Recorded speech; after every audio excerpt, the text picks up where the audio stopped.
Comment sortir d'un conflit? Et je vais vous dire, à mon avis, il n'y a que deux façons. Ou en s'entendant, ou en se faisant juger. Il n'y en a pas d'autre. En s'entendant, ça veut dire c'est de la négociation, et on finit par un consentement. Se faire juger, c'est une adjudication, et on finit par un jugement ou par une sentence. Il n'y a pas d'autre manière de faire. Le questionnement en médiation, c'est pourquoi les gens échouent-ils à négocier, échouent-ils à s'entendre? Si j'ai toutes les raisons, et il y en a trois, qui me font comprendre pourquoi les gens ratent leur négociation, mais moi, comme médiateur, j'ai très facile, hein, j'ai trois clous et je dois taper dessus parce qu'ils ne se sont pas enfoncés et que les négociations vont échouer. Quels sont ces trois clous? Et je les qualifie de biais. Le premier biais, c'est un biais d'information. Les deux parties ont une information imparfaite ou ont une information qui est asymétrique. Un sait et l'autre ne sait pas. Le rôle du médiateur, c'est très simple. On va parfaire l'information ou on va apporter à celui qui ne sait pas la conviction qu'il en sait autant que l'autre et que tous les paramètres décisionnels sont sur la table.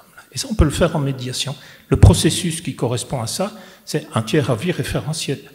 C'est une espèce d'expertise non judiciaire, mais très courte, pas chère, qui ne dure pas longtemps. On a une lettre de 3 pages avec un avis expert sur 2 ou 3 questions qui ont été posées au départ de la médiation.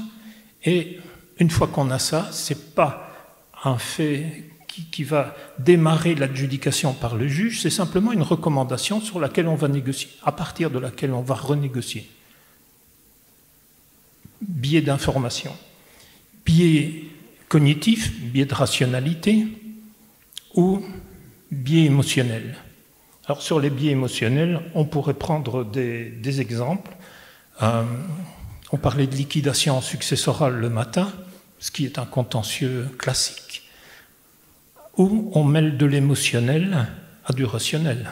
Le rationnel, c'est il y a 1 million d'euros à se partager, vous êtes 4, ben chacun a 1/4 million d'euros. C'est aussi simple que ça, rationnellement. Sauf que quand il faut partager, c'est pas aisément partageable. Qui prend les bijoux, qui prend les titres, qui prend les immeubles, et c'est là qu'on commence à se disputer et que tout l'émotionnel refoulé entre frères et sœurs va ressortir. Moi, je vous dirais, en médiation, pour moi, c'est un casus très simple. On n'arrive pas à négocier parce qu'il y a des biais émotionnels, on en sort par un arbitrage de dernière offre. Vous voyez comment travailler en médiation, travailler sur le processus, adaptez-le à la typologie du conflit, et vous pouvez avancer. Quand les gens sont demandeurs, c'est 7 sur 10 qui aboutissent à un accord. Quand les gens ne sont pas demandeurs, que le juge les pousse dans le dos, c'est 1 sur 2. Mais ce sont les statistiques aux Pays-Bas, ce sont les statistiques au Québec, et on les connaît depuis 10-15 ans. Et si vous regardez en Italie, où 12 contentieux imposent par le code de procédure une médiation préalable obligatoire, eh bien on arrive à 17% de jugements en moins. Donc on voit le nombre d'accords, c'est 17%, sur l'ensemble de ces contentieux, entre 15 et 20%.